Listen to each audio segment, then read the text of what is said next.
आ जाइए समझते हैं बीज के अगले टॉपिक के बारे में, बीज प्रसुप्ति, है ना। बीज प्रसुप्ति अवस्था किसे कहते हैं? देखो, जब कोई बीज निष्क्रिय हो जाए, जैसे अभी अभी हमने गेहूं की कटाई किया हुआ है, अब हम कहते हैं ना गेहूं पक गया, गेहूं कच्चा है, तो कैसे पता करेंगे कि गेहूं पक गया है? जब बीज में क्या होती है, पानी की मात्रा खत्म हो जाती है, धीरे धीरे बीज सूखने लगता है, तो वो किस अवस्था में चला जाता है? वो निष्क्रिय अवस्था में चला जाता है। सामान्य शब्दों में हम क्या कह सकते हैं कि बीज की वह अवस्था, बीज की वह अवस्था जब वह कैसा हो जाता है? निष्क्रिय हो जाता है। जब वह निष्क्रिय हो जाता है, अब कहेंगे सर निष्क्रिय हो जाना का मतलब, निष्क्रिय हो जाता है इसका मतलब यह है कि अब वो अंकुरित नहीं होगा। सोचो कि आपने फसल की कटाई किया और बीज को आपने भंडारण करके रखा, इकट्ठा करके रखा, और वो अंकुरित हो जाए, फिर क्या होगा? तो हम उसे लंबे समय तक दोबारा उपयोग में नहीं ला सकते।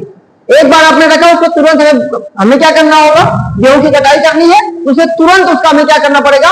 इस्तेमाल करना पड़ेगा। तो वह अवस्था जिसमें बीज क्या होता है? अंकुरित नहीं होता है, लेकिन अनुकूल परिस्थितियां आने पर वो क्या हो जाता है? अंकुरित हो जाता है। जैसे आपने देखा होगा, आपके घर आलू होगा, आपके घर प्याज होगा, आपके घर अदरक होगा, आपके घर लहसुन होगा, जैसे ही ठंडी की शुरुआत होती है वो अपने आप क्या हो जाते हैं? अंकुरित हो जाते हैं, क्योंकि ये स्थितियां उनके लिए कैसी होती हैं?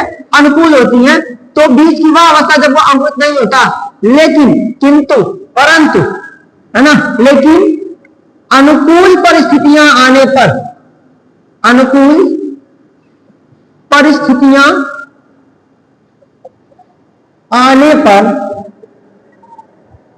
अंकुरित हो जाते हैं, अंकुरित हो जाते हैं। उसे क्या कहते हैं? उसे कहते हैं बीज की प्रसुप्ति अवस्था। और ये हमारे लिए फायदेमंद है। क्यों फायदेमंद है? ताकि हम किसी भी बीज को, जिन बीजों को हम भोजन के रूप में उपयोग करते हैं, उन्हें लंबे समय तक क्या कर सकते हैं? भंडारित करके रख सकते हैं। अब एक टॉपिक बचा आपका, क्या? बीज का जीवन काल। जो बीज का जीवन काल वो कितना होता है? तो दो आपको याद रखना है, हालांकि अलग अलग बीज का जीवन काल अलग अलग होता है। एक बीज है जिसका नाम है ल्यूपाइन, एक बीज है जिसका नाम है ल्यूपाइन, जो कहां पाया गया था? जो पाया गया था टुंड्रा प्रदेश में। जो कहां पाया गया बेटा? टुंड्रा प्रदेश में। वो लगभग कितने साल के बाद? 10,000 साल के बाद, है ना। 10,000 साल के बाद क्या हुआ था? अंकुरित हुआ था। टुंड्रा प्रदेश में एक बीज पाया गया जो किस पौधे का था? वो था ल्यूपाइन नामक पादप का। टुंड्रा प्रदेश जहां पे केवल बर्फ ही बर्फ पाई जाती है, ये वहां पाया गया था। और 10 साल के बाद जब इसको क्या अनुकूल परिस्थितियां दी गई, तब भी क्या होगा? 10,000 साल के बाद, 10,000 साल हो गया, सही तो लिखा था भाई, है ना। 10,000 साल के बाद भी ये क्या हो गई? अंकुरित हो गई। जबकि दूसरा एक बीज है जो पाया गया था खजूर का, खजूर का एक बीज मिला। वो कहां मिला था? एक राजा के जिनका नाम था किंग हेरोड, उनके महल की खुदाई जब की गई तो समुद्र की तलहटी में जो सागर है जिसका नाम है मृत सागर, इसके नीचे जब वहां पर खुदाई की मृत सागर में, तो वहां खजूर का एक बीज मिला जो लगभग कितने साल के बाद? जो 2000 साल के बाद फिर क्या हुआ? अंकुरित हुआ। तो आप समझ सकते हैं कि बीज का जीवन काल भी ज्यादा या कम हो सकता है। सामान्यतः कुछ बीज ऐसे होते हैं जो 1 वर्ष में ही अंकुरित हो जाते हैं, जबकि जैसे आपने चावल देखा होगा, हालांकि तो हम वो उसके ऊपर की खली तो हटा ही देते हैं, लेकिन गेहूं कुछ समय आने के बाद अगर नमी आप उसको देते हैं, अगर भंडारण में आपकी कोई कमी है, तो वो समय से पहले ही क्या हो जाएगा? अंकुरित हो जाता है। तो ये रहा आपके बीज का जीवन काल। एक हमें समझना है बीज का अंकुरण, कि बीज का अंकुरण कैसे होता है। तो देखिए बीज का अंकुरण कैसे होता? तो बीज के अंकुरण के लिए आप 3-4 चीजें याद रखिए। सबसे पहले मृदा, और मृदा कैसी होनी चाहिए? है ना, नम होनी चाहिए, नमी होनी चाहिए, वायु चाहिए होगी, और थोड़ा सा क्या चाहिए होगा? पोषक पदार्थ चाहिए होगा, और क्या चाहिए होगा? अनुकूल वातावरण या अनुकूलित वातावरण।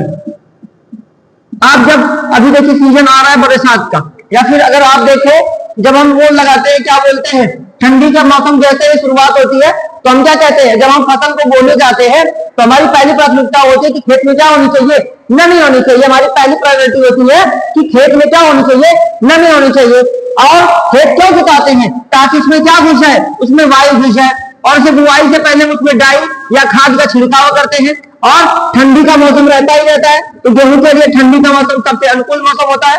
तो किसी भी बीज के अंकुरण के लिए मृदा, नमी, वायु, पोषक पदार्थ और अनुकूलित वातावरण का होना बेहद जरूरी है। अब सवाल एक बचता है आपका, बीज का महत्व क्या होता है, बीज का महत्व। तो बीज का महत्व क्या होता है, तो आप इसको अपने से समझ सकते हैं कि बीज का भंडारण क्यों किया जाता है। तो लिख सकते हैं, बीज को खाद्य के रूप में उपयोग किया जा सकता है। जैसे अगर आप समझें तो कुछ बीज हैं जिसमें से गेहूं है, चावल है, जिन्हें हम भोजन के रूप में क्या करते हैं, इस्तेमाल कर सकते हैं। दूसरा क्या हो सकता है, बीज के द्वारा लक्षणों की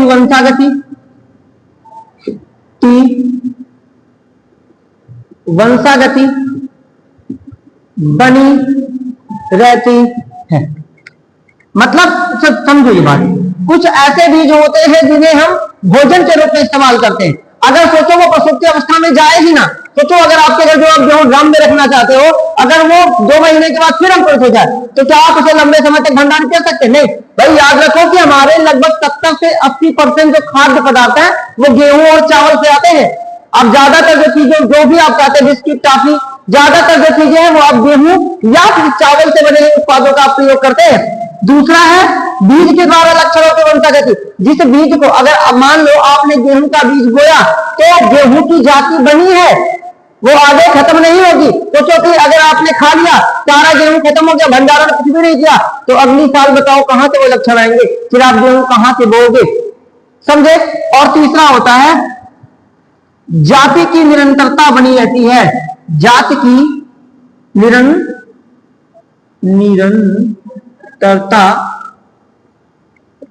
बनी रहती है। तो आपने क्या समझा, बीज की प्रसूति अवस्था, और दूसरा आपने क्या समझा, बीज का जीवन काल, तीसरा है बीज का अंकुरण और बीज का महत्व। ये सब परीक्षा में पूछे जाने वाले सवाल है, तो इसे हम इंपॉर्टेंट किए देते हैं क्योंकि यहां से पूछे जाते हैं सवाल। जैसे क्या पूछेगा कि सबसे पुराना बीज कौन सा प्राप्त हुआ, तो याद रखेंगे ली पॉइंट कितना, 10,000 साल में इसका अंकुरण हुआ था। मिला कहां था, तो टुंड्रा प्रदेश में मिला था। और टुंड्रा प्रदेश में क्या पाई जाती है, केवल बर्फ पाई जाती है। दूसरा किंग हेरोड के महल की जब खुदाई की गई जो कि मृत सागर में था, वहां हमें क्या देखने को मिला था, खजूर देखने को मिला था। और आपसे पूछ सकता है बीज के महत्व की विवेचना कीजिए, जो कि 2 से 3 नंबर में आते हैं, तो इसको नोट डाउन करेंगे। अभी आपका आई थिंक फल बचा हुआ है, फल का महत्व बचा हुआ है, फटाफट इसको नोट डाउन करें, आगे समझते हैं फल का निर्माण।